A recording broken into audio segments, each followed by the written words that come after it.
Okay, babe. I think I'm gonna go now. I'll see you next week if the weather is nice. Love you, I said. It was indeed a beautiful day. 24 degrees, sunny, and a light southern breeze. I packed everything from our little picnic into a basket and put it in the trunk of my car, along with the lounge chair. I felt peaceful, serene, and yes, a little sad. That's what a visit to Kat has always done for me. I've been in love with her since we were each 12 years old, and will probably love her until the day I die. The first time I saw Kat, my then best friend Robert Bruce and I were playing ball in my front yard.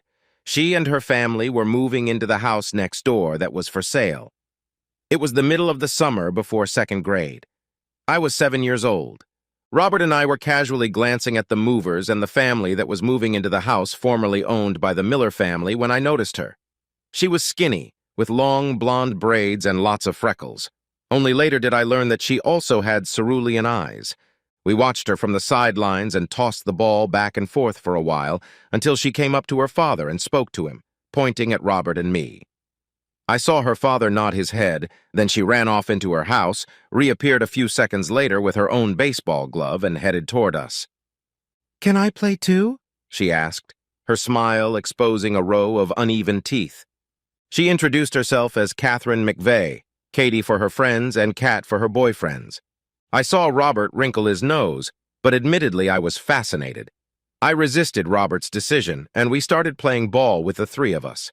She knew how to hold a glove, and just as importantly, she didn't throw like a girl. As far as I could tell, she was accepted, expanding our little group of friends to 4 people, one more being Jimmy Arthur. Although there were more than enough girls in our neighborhood for her to play with, Kat spent most of her time with the boys. She played baseball, kickball, war, and frisbee with us. I didn't see her spend much time with the girls, especially when the girls were playing dolls or dress-up. Gradually, Kat overtook Robert as my best friend. If I could only invite one friend to go somewhere with my family, I chose Kat. If I could stay overnight with one friend, I chose Kat. Kat's family was Catholic, but that didn't matter until she was confirmed when she turned 12. Confirmation is a very important event for religious Catholics, and there is usually a big party afterward. Like most of the girls being confirmed that day, Kat was wearing a white dress and white tights. Very unusually for her, her hair was loose.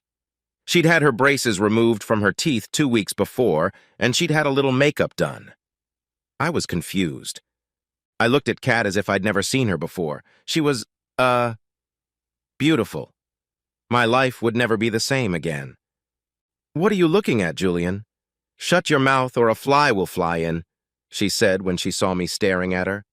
"Don't you dare say anything about that dress, or I'll smack you so hard you won't see anything for a week." I remember the whole party. I couldn't breathe or think. All us kids were told to behave, but I couldn't have behaved badly that night, even if my life depended on it. I was a vegetable. My heart was racing. I was sweating. If I were a 65-year-old man, I'd probably be rushed to the hospital thinking I was having a heart attack. I waited until the party was almost over and finally walked over to Kat, took her hand, and led her to a quiet place. "Hey, man, your palms are really sweaty," Kat said as we walked over. "What did you have to say to me that you couldn't say it in front of everyone?" You're beautiful, Kat," I stuttered, my heart thudding in my chest. I'm not sure I'd ever been hit so hard in my entire life until that moment. She punched me right in the mouth, parting my lower lip and knocking me to the ground. "You're a stupid asshole! Don't you ever talk to me again!" she hissed as she walked away. I lay on my back in the grass, wondering if she meant me. I don't know how long I lay like that, but the next thing I knew, Mom was helping me sit up and holding a tissue to my bloody lip. "Are you okay, Jewel?" she asked, calling me by a name that only my family had the courage to use. "What happened? Who hit you?" "Kat. Kat hit me because I said she was pretty," I mumbled through my napkin. "You told her she was pretty and she hit you?" Mom asked with a giggle. I nodded, upset that Mom seemed to be laughing at the fact that Kat hit me. "Oh, son, you made a big mistake saying that to Catherine," she said, helping me slowly to my feet. "You'll probably need to apologize tomorrow. For now, let's go home." "But, Mother, why should I apologize? She's really pretty, I whimpered as we walked to our house next door. Yeah, weren't you on the floor with her yesterday playing World Wildlife Fund Superstars or something? And today you're telling her she's beautiful. Does Catherine look like the kind of girl you call beautiful? She asked. This was the first of many times in my life when I did not understand the fair sex. When I knocked on the door of the McVeigh house the next day, I was greeted with an understanding smile by Kat's mom. She's in the living room, Julian. Why don't you go into the kitchen and I'll send her in there so you two can be alone, she said. Walking into the kitchen, Kat grinned like a hyena. I knew she was very proud of herself for the blow she'd dealt me. My lip had swollen and turned a purple hue. I mumbled rather than spoke. I'm sorry, Kat. I shouldn't have said what I said, I muttered. Yeah, you shouldn't have, but I probably shouldn't have hit you either, she replied. My mom said you were actually being nice. When did you learn that? I shrugged. I guess my mom taught me that. Obviously, she was wrong. Okay, I won't tell anyone I busted your lip if you don't tell anyone you called me pretty, she said. It's a deal, I said enthusiastically, extending my hand to shake. But, Kat, you really were beautiful. Thank you, I guess, she whispered. I never told Kat she was beautiful again, at least not for the next few years, but I also never looked at her the same way again. She would never again be just Kat to me. One of the guys. It didn't help that Kat's breasts were starting to grow either. Suddenly, I wasn't the only one looking at Kat like that, and I have to admit I didn't like it one bit. I'd seemingly always thought of Kat as mine, and suddenly other boys seemed to appear out of nowhere to talk to her and flirt with her. To her credit, she didn't look like it affected her in any way, which at least gave me a little comfort.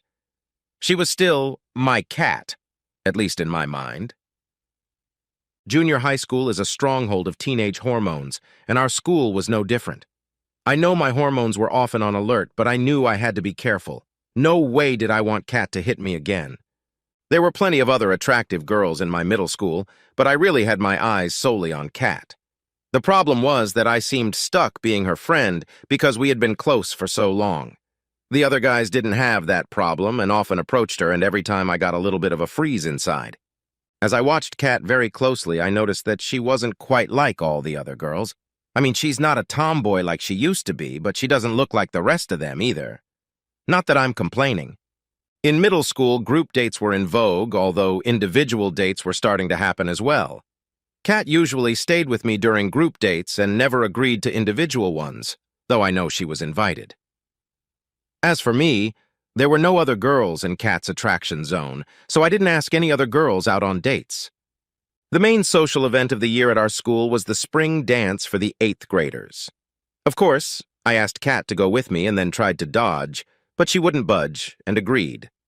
Kat was wearing a very pretty dress that I had never seen before, and I was wearing my Sunday suit. I thought we made a good couple. Both pairs of parents made sure to take lots of pictures. Before my dad drove us to school, her dad pulled me over to the curb and threatened to kill me if I dared touch his daughter the way my dad would not want my little sister to be touched. And that will be after she's beaten the living daylights out of you. Do you understand, Julian? Absolutely, Mr. McVeigh, I wheezed. We had a good time at the dance, danced together a few times, and stayed close for most of the event. She was asked to dance by a few other guys, but she turned them all down. I felt like King Kong. At the end of the evening, Dad drove us home. As I walked her to the door, my palms were sweating and my heart was pounding in my chest. It was the moment of truth. I had planned to kiss her goodnight, assuming she would say yes to my request. In no way did I plan to pounce on Kat with kisses.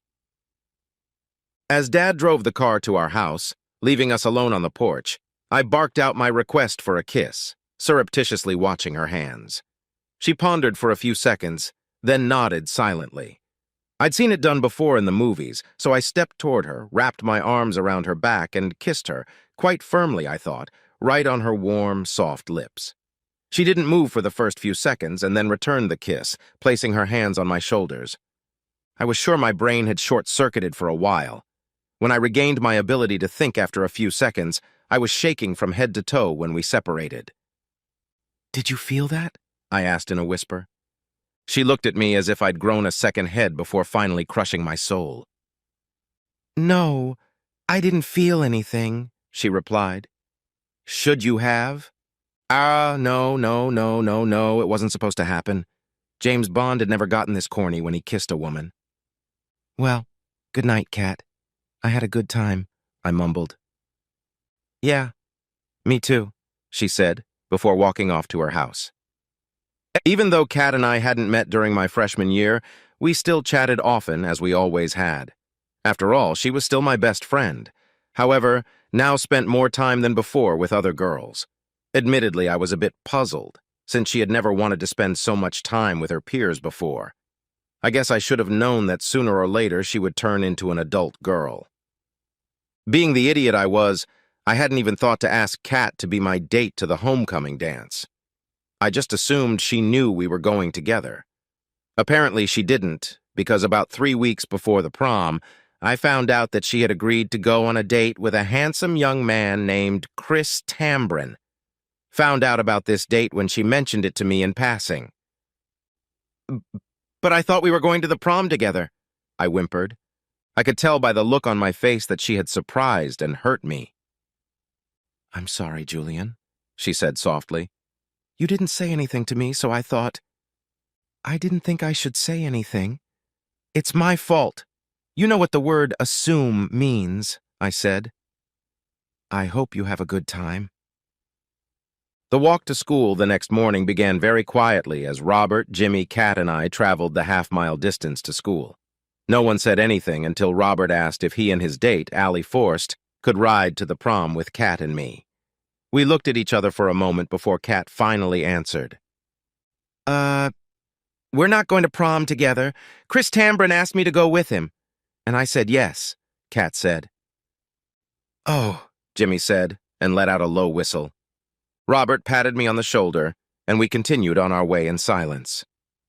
For the first time in my life, there was a rift in my relationship with Kat. For the next few weeks, we barely spoke to each other as she began spending almost all of her time with her girlfriends. 2 weeks before prom, my mom asked if I should take my suit to the dry cleaners. I realized why she was asking. I hadn't told her about Kat and Chris Tambrin. When I did, she stood there for a few seconds with her mouth hanging open. "I'm sorry, Jules," she said quietly. "I take it you're not going with anyone?" "Yeah," I wheezed back. I tried to pretend I didn't care when I saw Chris drive up to Kat's house to pick her up on dance night, but Mom and Dad weren't buying it. Chris is a handsome, good-looking blonde former starting point guard on our basketball team. He's 5'8", weighs 84, and has blue eyes. All the girls at school talked for 2 weeks about how lucky Kat was. Jimmy and I spent all night dancing at the bowling alley. Spent a fortune for 2 kids, playing 10 games each and eating 1 pizza for 2 in the gym. I was so out of my depth that Jimmy beat me in the overall score for the first time in his life. At least one of us had a good time. Kat and I spent the better part of 2 weeks avoiding each other. I don't know about her, but I was miserable. I didn't know how to get out of the impasse, though I wasn't sure I should care. 2 days later, I was sitting in my room staring at the ceiling when my mom brought Kat in. "Someone needs to talk to you, Jewel, and you need to listen," Mom said. I guess it was Mom and Kat who talked first. Mom had a complacent smile on her face, and Kat looked like she was ready to cry. "I'm sorry, Julian. I probably shouldn't have gone out with him without consulting you. I knew you assumed we'd go to the prom together," she said.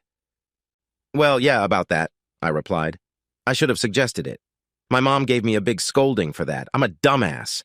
She still had tears in her eyes. I finally realized that this was about more than just a date. "Julian, can we have a serious talk? I mean, like, for real, like, life and death maybe? I really need to talk to someone, and I think that person should be you.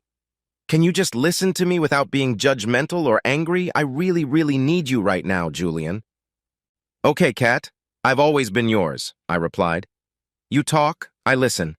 Whatever it is, we can work it out together." She hugged me tightly and cried.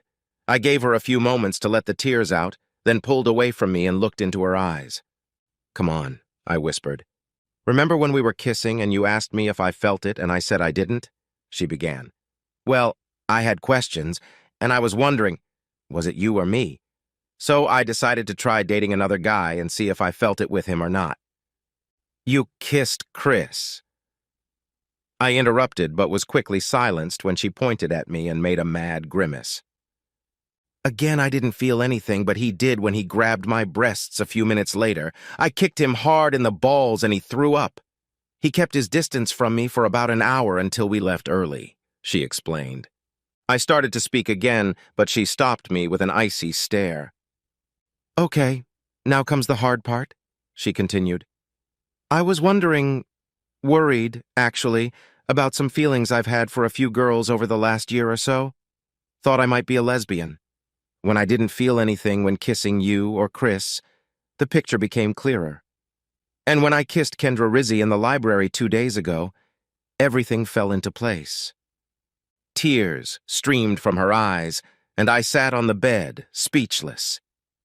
Say something, you asshole, she yelled at me. I was waiting for you to let me talk, I snarled. She looked at me again and then shrugged. I decided it was my turn to talk. You made out with Kendra Rizzi? Wow, I'd like to do that myself, I said. Is that all you have to say? Really?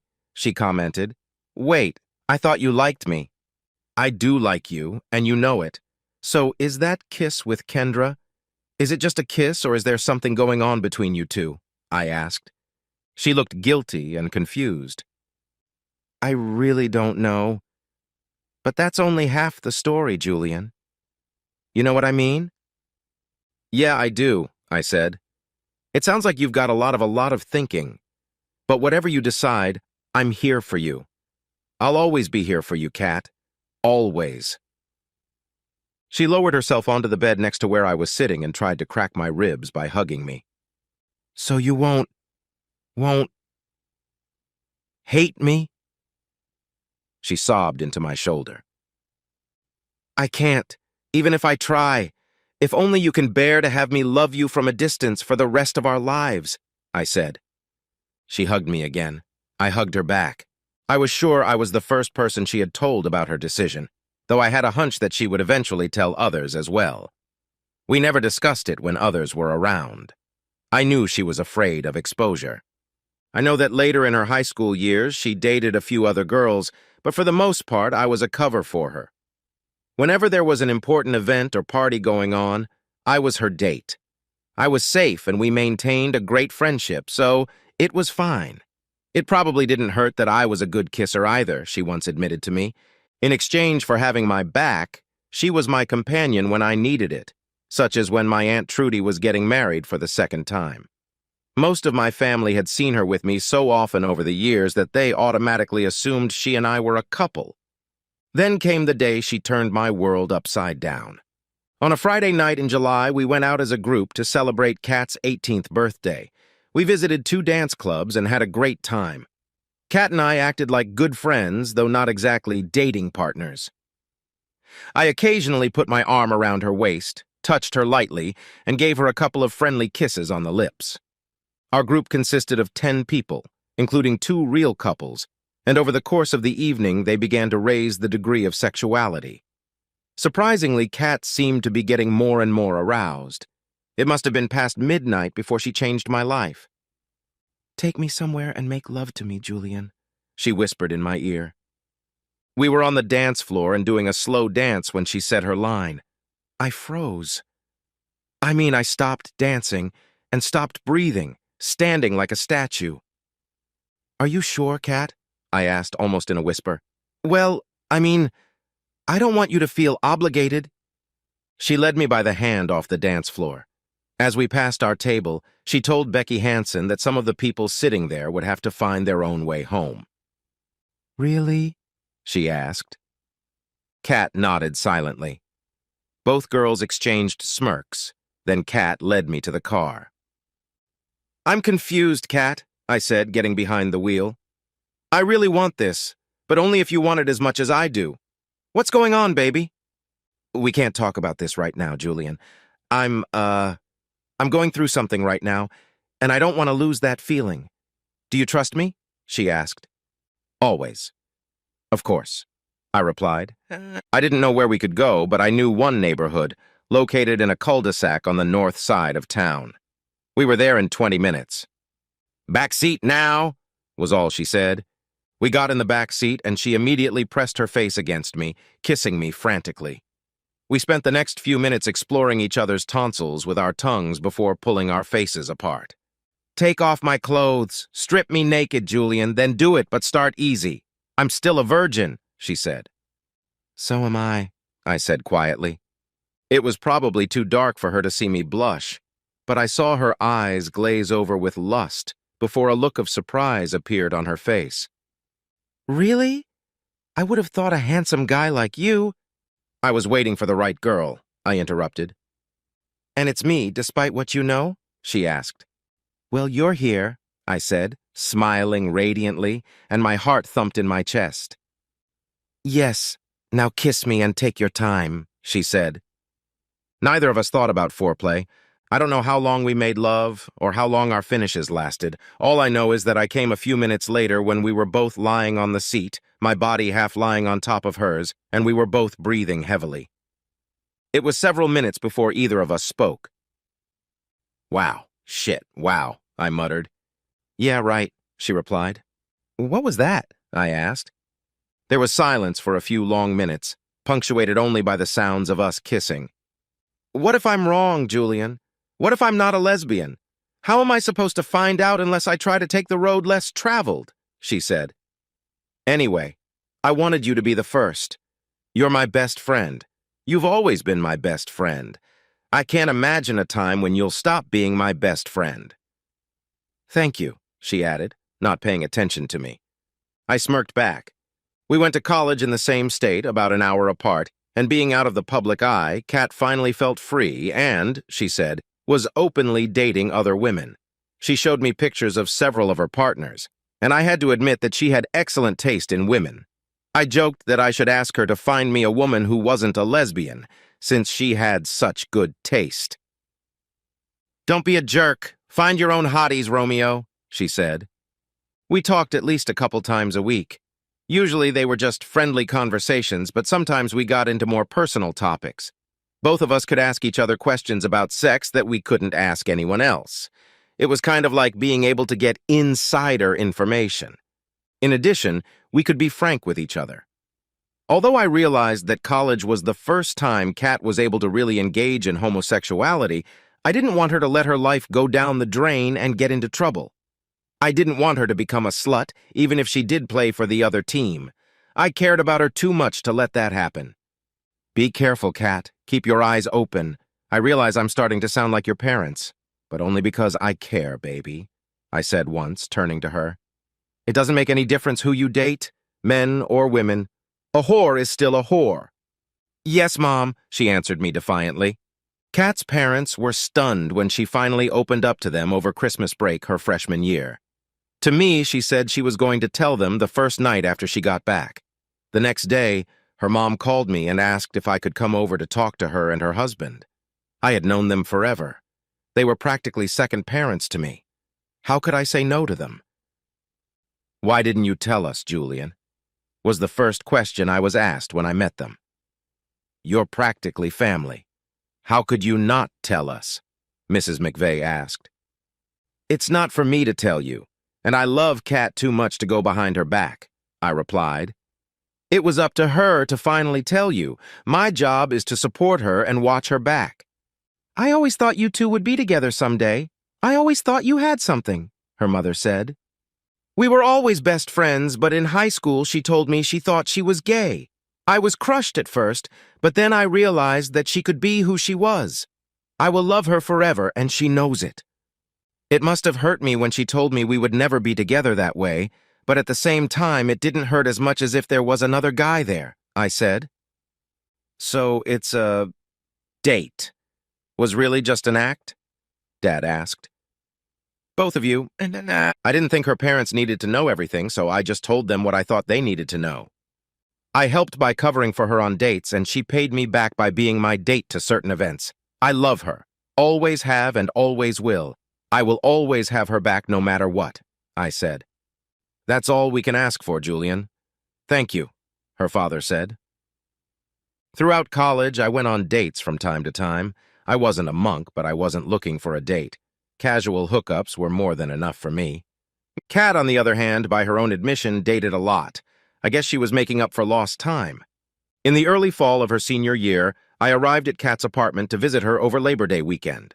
She lived with 2 other girls in a 2-bedroom apartment, and no one objected to me sleeping on the floor of Kat's room, or rather, no one minded until her roommates met me, after which they both offered to share their beds. Kat didn't find it as funny as they did. I blushed appropriately, though I was sure the taller of her 2 roommates, Alicia, was being completely serious. "Back off, ladies. He's my best friend," Kat said. "Yeah, but you're not going to use him properly," the other roommate, Roxy, picked up on that. Saturday night, the 4 of us went to a dance club. I had fun dancing with all 3 women taking turns. I was on the dance floor with Alicia when I saw Kat heading toward the dance floor with a 6-foot-tall goddess with reddish blonde hair, bright green eyes, and legs from her ears. Shit. Kat remained on the floor even after Alicia and I returned to our table with Roxy. Roxy was sitting there with a Cheshire cat grin, watching Kat and the goddess. "Would you look at that? The most beautiful woman in this whole place walks up to Kat and drags her to the floor. I'm not even a lesbian, and I can seriously consider having sex with this woman," Roxy said, her face flushed. "Oh, yeah, that's a hot Amazon," Alicia said. "I'd consider it too." Both women turned their heads and looked at me. "Put me on that list too," I replied. Lauren Sittler looked like the volleyball player she'd been for the first 2 years of college, until she broke her ankle, which ended her career. She and Kat came back to the table hugging each other, and I guessed from Kat's glazed look that she was going to go home with her. She introduced Lauren to everyone at the table, and then leaned over to me to say what I had already guessed. "Is it okay if I catch you tomorrow morning and we have breakfast at IHOP, International House of Pancakes, at 9 o'clock? She giggled. "Sure. I'll make sure Lish and Roxy get home safely," I said. We kissed softly on the lips before she and Lauren left the club. All 3 of us at the table giggled amongst ourselves as we watched them leave. "Wait a minute. She didn't tell us you couldn't be in our bed tonight," Alicia said. "Do you think it's an oversight, or—" By the way, that night was the first and only threesome I ever had. Alicia had a queen-size bed, and the 3 of us didn't settle down until about 3 in the morning. The girls let me use their shower so I could at least wash off the smell of our glorious night of debauchery and recover a bit. I kissed Alicia and Roxy goodbye, and at 8:55 I was already waiting for Kat at IHOP, sipping coffee. She walked in at 9 o'clock, accompanied by Lauren. They were smiling and giggling like schoolgirls. "I hope you don't mind that I invited Lauren," Kat said shyly. "I hope Alicia and Roxy took good care of you last night." The last one was more of an affirmation than a question. It was my turn to be shy. Kat and Lauren got jobs in the same city, and after graduation they moved to live together. I was happy for them and told them so. Over the next 10 years, I visited them several times, and about as often they came to visit me. My love life didn't work out as well as Kat's. I had a few girlfriends, but nothing promising until Lily Hanlon came into my life 5 years after high school graduation. I was a member of the local YMCA, Young Men's Christian Association, and went there 3 times a week to work out at the gym. Every once in a while, I would wander into the gym, grab a loose basketball, and take a few shots to stretch my muscles. There were 6 courts at the Y, and games were being played on all but the one I played on. A woman a few years younger than me came up, leading the ball, and asked if I would mind if she left it in my basket. I said yes, and soon she was already putting the ball in the hoop like she was Damian Lillard. When she started hitting 3-pointers, I stopped throwing and started watching.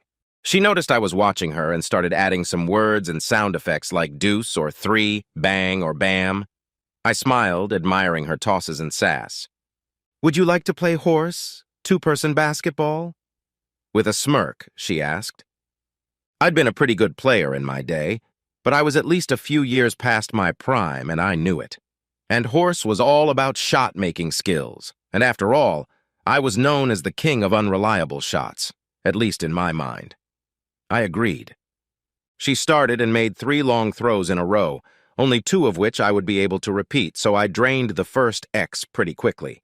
Then she missed her next throw, and it was my turn to throw first. I turned to my right side and, to her surprise, made the throw with my left hand. "That was impromptu, wasn't it? You've made other throws with your right hand," she said. "Uh-huh. You do it now," I smiled. She missed that one, and I did the next two with my left. She made a grimace. "Come on, cheapskate, do something normal," she whimpered. "Cheap? Why? Because I can use my left hand and you can't?" I chuckled. "How about you do something normal?" I walked to the free throw line and made the shot with both hands, in the style of the famous NBA player Rick Barry. She looked dumbfounded. "Really?" she said almost mournfully. I nodded silently. She sighed, then blundered away, only one letter separating her from defeat. She looked very upset, her big brown eyes moist with disappointment. "Yeah, I know. How can you lose to that wannabe?" I said, my smile growing wider by the second. "I'm one of them. Nothing outstanding, but I have skills. Strange skills, but skills nonetheless. A decent athlete, but not great. A little brains, a little common sense, but not a Harvard guy." "Just make your last throw and put me out of my misery," she growled. "I'll tell you what, if I win, you agree to have dinner with me tomorrow night. At Applebee's, nothing fancy, so you don't even have to consider it a date." "Do we have a deal?" I asked. She thought for a second, then looked confused. She finally guessed I was playing a joke on her. She smiled and giggled. "Deal," she said, tossing me the ball. I barely glanced at the basket because I knew where I was on the court. Anyone who played a lot of ball in the schoolyard could do that. Then I made my left 5-meter shot. She picked up the ball after it skipped through the hoop and moved to where I was still standing with my arm raised. I took a step to my left. She came toward me, made another awkward left-handed throw, and whispered, "Applebee's is yours, stud. Damn, you're an insufferable asshole, you know that?" "Actually, I do. I'm Julian Leonard, by the way," I said. "Lily Hanlon." "Too bad, loser," she said tautly. "Oh, too bad. Well, maybe tomorrow night I'll be able to change your mind," I said. The next night I managed to change her mind, and she agreed to a real date on Friday night. Turns out she's 23 years old, a college graduate, and works in human resources at an auto parts company. She's smart, literate, likes to flirt, and is also a pretty good athlete. We quickly felt a liking for each other, and after the first month of dating, we became exclusive. With a woman named Kat, I'd never had that connection before. The only obvious downside was her tendency to flirt. We talked about exclusivity and fidelity, and several times we discussed her flirting and where I felt the line needed to be drawn. She insisted that it was all fun, and I replied that it wasn't fun for me. Several times we fought about it, and she always promised she would try harder. Then we would end up in bed and have amazing reconciliatory sex. I knew she was manipulating me with sex, but I really did feel that she loved me, and I was definitely falling hard for her. About 6 months after we became a couple, I took her on a long weekend with Kat and Lauren. I had long ago explained to her what I had with Kat, and Kat and Lauren had told her all about Lily. Thought the weekend went well, and I thought all the women got along quite well. What's more, several times when I entered the room, the conversation between them would stop and the giggling would start. I took that as a good sign that they were bonding, even if it did seem like they were conspiring against me. Kat was expecting my call when she answered on Monday night after our weekend get-together. As my best friend, she also knew exactly the reason for my call. "I like her a lot, Julian. I think she could be the girl for you. Lauren likes her too, but Lauren noticed something that I missed. Lauren says that when we were at the dance club last night, she was a little flirty. I took it as enthusiasm, but Lauren seemed a little over the top. You know she loves you as much as I do and was paying attention too," Kat said. "Thanks for your opinion, babe. That's exactly what I wanted and needed to hear," I said. 3 months later, I asked Lily to marry me, and she agreed. The wedding was set for about a year later. Before I proposed to her, I met with Lily's parents several times. They seemed nice enough, although I realized her father didn't think I was good enough to marry his daughter. Her father told me not to worry about it, as it was just dad stuff, and I would experience such a thing someday if I had a daughter. I tried to ignore it, but I felt like he disrespected me for having my hands growing out of the wrong place. I know it sounds crazy, but Lily's father owns a pretty successful construction company, and both his son and son-in-law work for him. I'm a mid-level accountant and not much use for DIY projects. Putting aside the fact that the three of them can barely count to 100, I'm no good simply because I can't craft. The wedding was going to be a pretty big event in her parents' hometown, which was about 2 hours away from where we lived. It was also where Lily was going to have her bachelorette party 2 weeks before the wedding. The bachelorette party was organized by her sister Willie, a married friend of the bride at the wedding, and the rest of the bridesmaids. Lily had said there would be 15 of them, so they had gotten 5 rooms at the Hilton Hotel in town, figuring they would be too drunk to drive home. I said I thought that was reasonable. Since I was to be alone that evening, I decided to treat myself to a bottle of Angel's Envy Rye, a truly top-notch whiskey, and 2 of my favorite movies of all time, Jeremiah Johnson and the original Rollerball. It was a great evening. I wasn't too drunk when I passed out a little after midnight. After waking up with a slight hangover around 6 a.m., I decided to take an aspirin and go back to bed. But then a mischievous thought struck me. I figured there would be quite a few hungover women in the hotel this morning amongst Lily and the others, and it would be a bit amusing to see what the alcohol had done last night. I knew they were supposed to meet for breakfast at 9 and decided to show up too. I took a quick shower and hit the road. I actually arrived a few minutes early and was standing on the sidelines when Willie and about 8 other women dragged in for breakfast. Lily wasn't among them. I assumed she was very well stuffed. I waited a few minutes before approaching the chattering, hungover bunch. "Is Lily out of it that she didn't even come out to breakfast with you this morning?" I asked with a wide grin. 9 heads turned quickly in my direction, and I found that I was the only one smiling. "God, please, no." "What room is she in? I know you girls are supposed to have rooms 201 through 205. "Damn it, which one is she in?" I shouted. One of the women started to rise, as did my blood pressure. "Freeze! None of you move!" I shouted. The woman sat back down. They started talking incoherently among themselves. I walked to the elevator and went up to the 2nd floor. It didn't take good hearing to realize what was going on in room 205. I turned around and walked out of the hotel, tears of anger and frustration flowing from my eyes. For most of the 2-hour drive home, I contemplated turning around and killing myself. I had absolutely not seen this coming. I didn't know who it was or why. I just knew the wedding was off. I guess I was lucky I found out sooner rather than later. When I got home, the first thing I did was call Kat, who was supposed to be my female best man, and Lauren, and told them my sad story. Then I called my parents. God bless my mom. She volunteered to call 28 guests from our side of the family and let them know that the wedding was off. Since Kat already knew everything, I only had to call Robert and Jimmy, my 2 best men. Besides feeling bad about what had happened, I was stunned that I still hadn't heard from Lily in the middle of the day. I decided that since I wasn't the one who cheated, I didn't need to call. On Sunday around noon, Lily showed up at my door with a very remorseful look on her face, looking like she was about to cry when I opened the door and let her in. "I'm so sorry in ways I'll never be able to put into words," she said, sitting down on my couch. "I got carried away with the party and lost my head," she said. "Is that what you call losing your head?" I asked. "And how many times have you lost your head?" She blushed deeply and lowered her eyes, then gradually raised them to me. "Only once the night before, and then again in the morning," she whispered. "Okay, now the hard question. Why did you lose your head?" "Am I not enough for you?" I asked. "Like I said, I just lost my head. Drank too much, and I lost my head. He was handsome. Just—" "Don't go on or I'll beat the shit out of you," I interrupted. "I've never hit a girl before, but this makes me want to do it for the first time. And who is this asshole anyway?"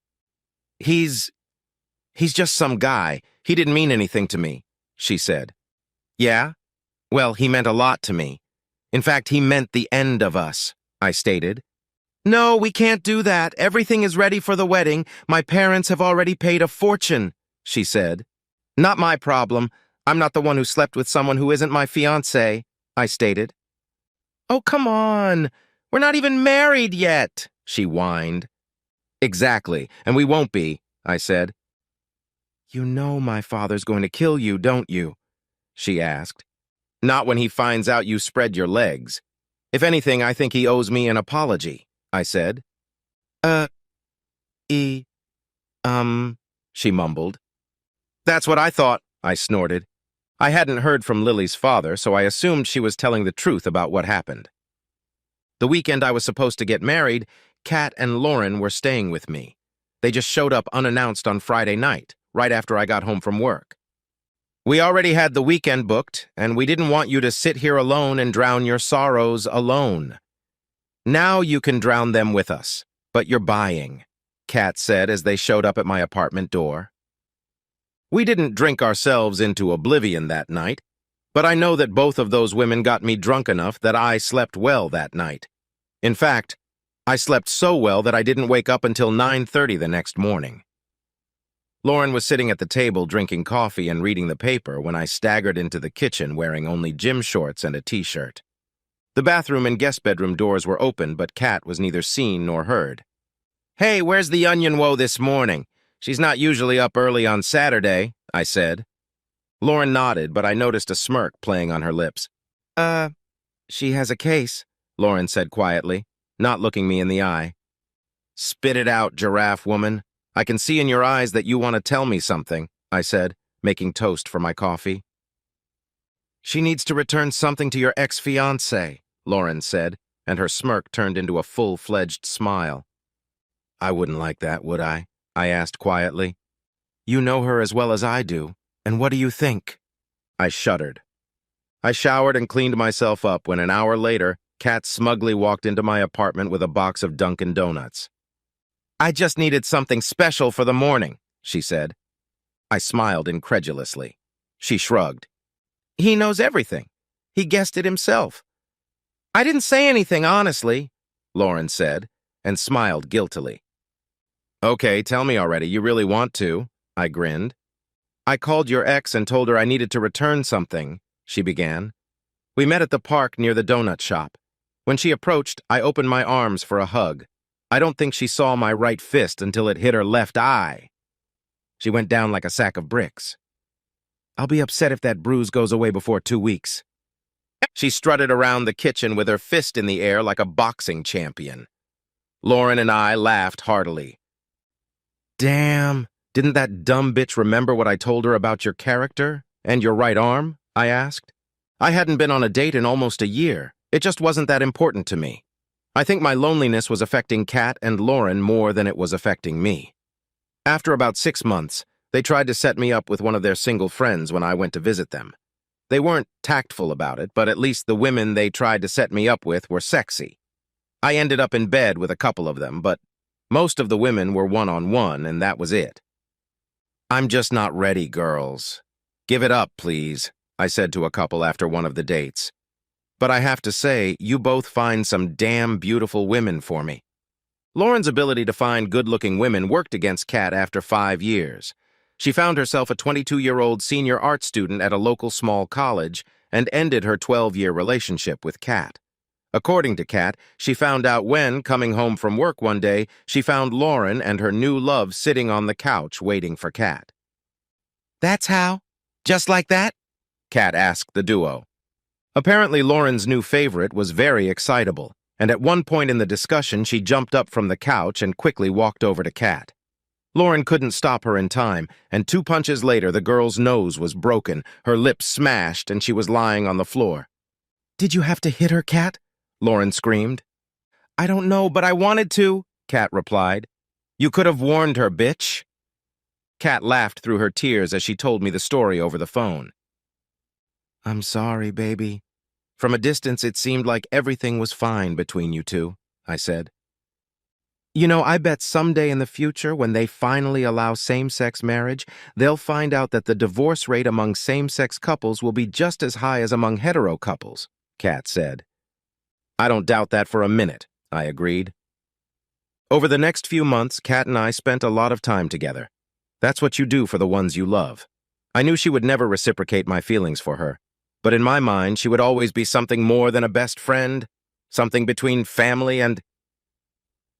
We were sitting in a nice restaurant finishing up a delicious dinner.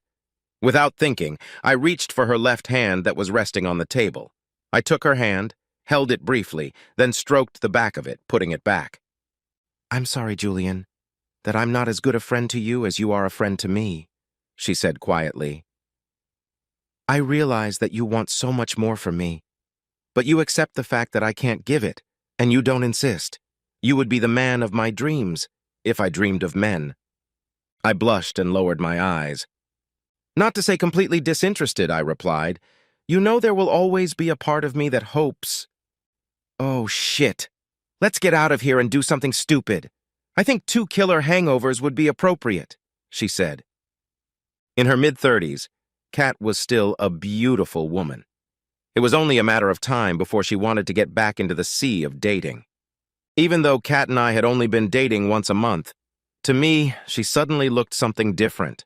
A little more tired, maybe a few wrinkles on her face, and I'd swear she'd lost about 4.5 pounds of weight, and not to say she needed it. "Hi, are you feeling okay?" I asked her one Saturday afternoon as we lay slumped on my couch watching an NCAA, National Collegiate Athletic Association, softball game. She looked at me strangely. "Well, I've been really tired lately," she admitted. "I thought maybe I should add more cardio to my workouts. You know, I'm going to be 40 next year. That means you, my friend, will be 40 next year. Man, I suddenly feel old." I talked her into going to the doctor for a physical. Hell, she hadn't had a physical since Lauren dumped her. The doctor couldn't see her until a month later, but I marked the date on my calendar. Called her the next day. She gave me vague answers. Finally, she said she would be scheduled for more tests in 2 weeks. I know I was more concerned than she was. "Damn, you're as pushy as my mom," she said, trying to make a joke. "Colon cancer is no joke." Doctors noted that since the cancer was detected fairly early, the chances of beating it were high, although they said it might not be easy.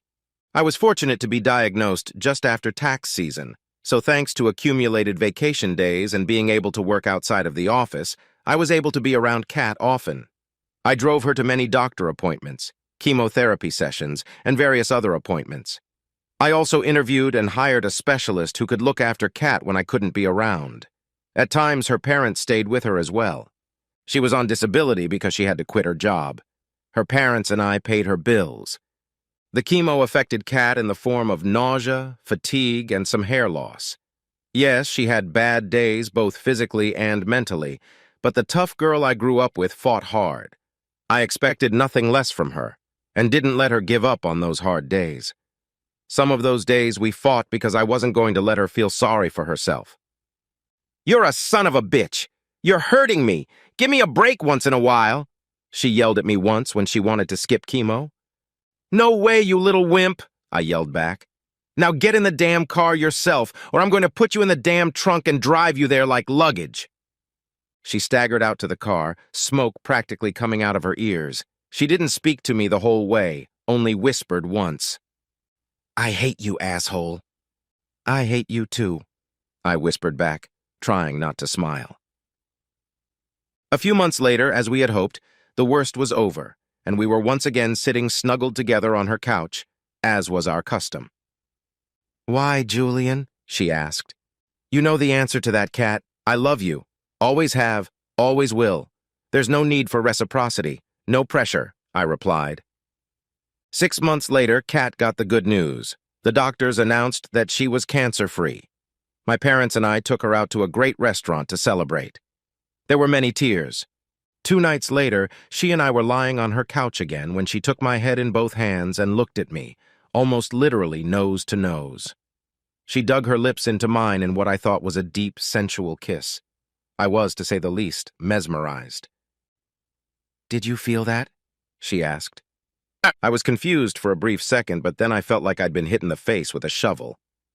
Yes, I did," I persisted. She nestled her lips against mine again, and this time I participated as well. We repeated this a few more times over the next few minutes before she pulled my shirt over my head. We kissed some more, after which she unbuttoned my jeans and lowered the zipper. I took both of her hands in mine and stopped her. "Are you sure about this?" "Completely sure," I whispered. "More sure than I've ever been in my life," she whispered back. We stripped each other in seconds, stopping only to kiss in between removing our clothes. "I love you, Julian. I can feel it. I feel it. Maybe I'm a little slow, but I love you. I love you.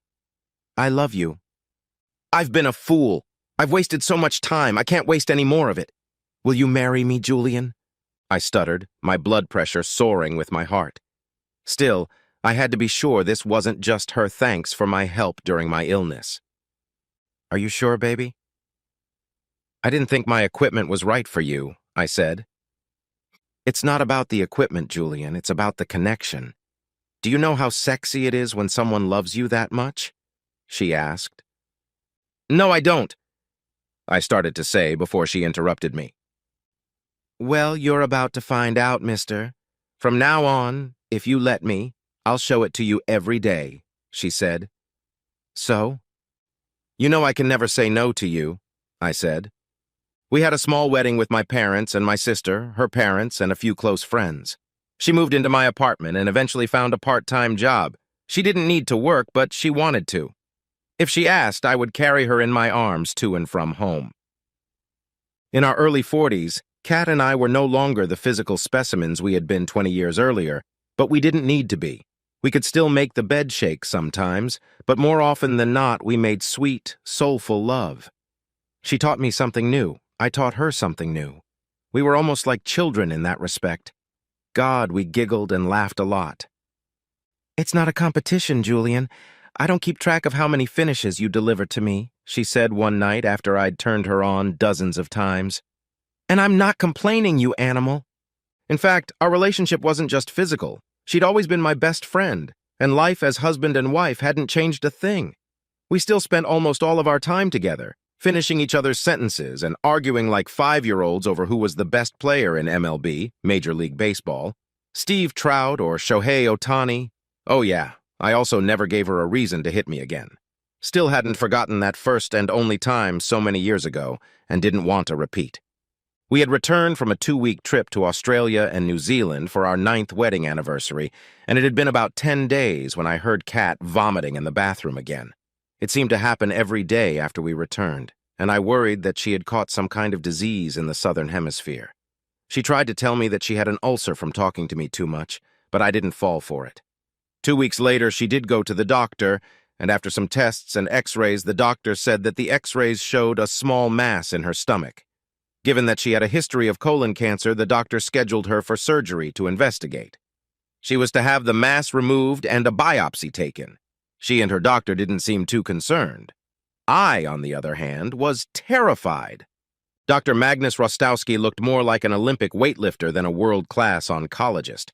He was only 5'8", but his physique was like a fire hydrant on steroids. He'd shown no emotion the few times I'd brought Kat to him, but that wasn't the case when he came out to me in the waiting room after the biopsy. A doctor with tears in his eyes is not a good sign. "We didn't do the biopsy. They found cancer everywhere after the autopsy. I'm sorry, Mr. Leonard," Dr. Rostowski said. Kat was officially diagnosed with stomach cancer. Dr. Rostowski gave her 6 to 9 months to live. Chemotherapy was impossible because the cancer was too advanced, the doctor told us. Under normal circumstances, I was a calm person and Kat was testy, but these circumstances were unusual. I was angry. Hell, I was mad as hell. Kat, on the other hand, was unusually calm and resigned to her fate. "How can you be so damn calm?" I shouted. "It's not fair." "No, it wouldn't be fair if I didn't finally see what a wonderful man you are and marry you. We've had 9 wonderful years, haven't we?" she replied. "You know, sometimes you really piss me off," I said. "I should know," she chuckled. "Cancer is a bitch and doesn't respect anything, much less a life expectancy estimate from a top oncologist. Kat hadn't lived 9 months, not even close to 6. She barely made it to 9 weeks. The greedy part of me wanted more, much more, but the loving part of me couldn't watch her suffer a single day longer. Soon after the surgery, severe pain set in, and she spent most of the next few weeks in a narcotic-like stupor. "I'm sorry, baby." You waited so long for me, and now I'm leaving early, she said through tears on her last night. I need a favor, Cat, one favor, wait for me, and save a place for me beside you. Promise, Cat, I said. I promise, Julian. Give me a hug, baby. Give me a hug, please. She had lost weight and barely had room in the middle of the bed. I moved to the side of the bed where there were no wires or bottles and gently moved over to her, gently enclosing her in a hug. I kissed her gently on the lips and held her like that until she collapsed. She was 51 years old. About 30 minutes from our house, in a rural area, there is a small cemetery. It sits on a small flat area that overlooks a beautiful cornfield. An oak tree grows on the side of it, giving shade to Cat's grave in the early afternoon, while the field below is flooded with bright sunlight. Cat and I found this cemetery one sunny Sunday afternoon while driving through the countryside, a few years after we were married. We wandered around it for a long time, looking at the various graves, some of which dated back to the mid-1800s. We were in the shade of the trees when she pointed to the sun-drenched cornfield below. It's beautiful, Julian. We should vacation here someday, she said.